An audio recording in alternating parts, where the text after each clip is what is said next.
নাই? দেখছো যে এখানে হাজবেন্ড ওয়াইফ বসে খাচ্ছে, এখানে এসে দাঁড়িয়ে আছো। উনি আপনার হাজবেন্ড হলেও আমার বাবা। আমি সবসময় আমার বাবার সাথে একসাথে খাই। কি ব্যাপার বাবা, আজকে খাওয়ার আগে আমাকে ডাকলে না যে? তুমি কি করছি খোকা, যে তোমার বাবা তোমাকে ডাক দিবে, তোমাকে বসিয়ে খাওয়াবে, মুখে তুলে তুলে খাওয়াবে? শোনো, এতদিন তুমি তোমার বাবার সাথে খেয়েছো, খুব ভালো কথা। এখন তোমার বাবা বিয়ে করেছে, সে এখন আমার সাথে খাবে, আর তুমি আলাদা খাবে। বাবা, আপনি কি বলছেন? আমি কি এখন থেকে আলাদা খাবো? না, খাবার টেবিলে সবাই মিলে একসাথে বসে খাওয়ার আনন্দটাই আলাদা। আমরা সবাই মিলে একসাথে খাবার খাই। আমার এত আনন্দের দরকার নেই বাসা। আর তুমি আমি বসে খাচ্ছি, এর মধ্যে আরেকজন দাঁড়িয়ে আছে, মানে আমার ভালো লাগে না, খুবই আনকমফোর্টেবল লাগে।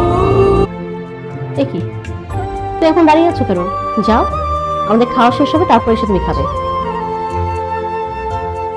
না, মানে সবসময় যে একসাথে বসে খেতে হবে এমন কোনো কথা নাই।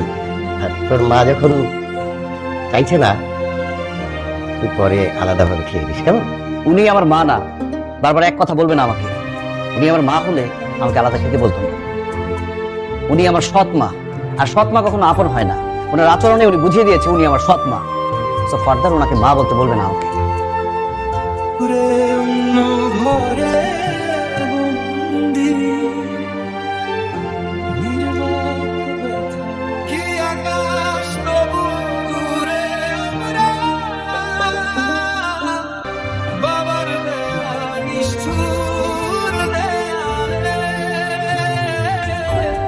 ভালোবাসা থেমে গেছে অজানা অন্ধকারে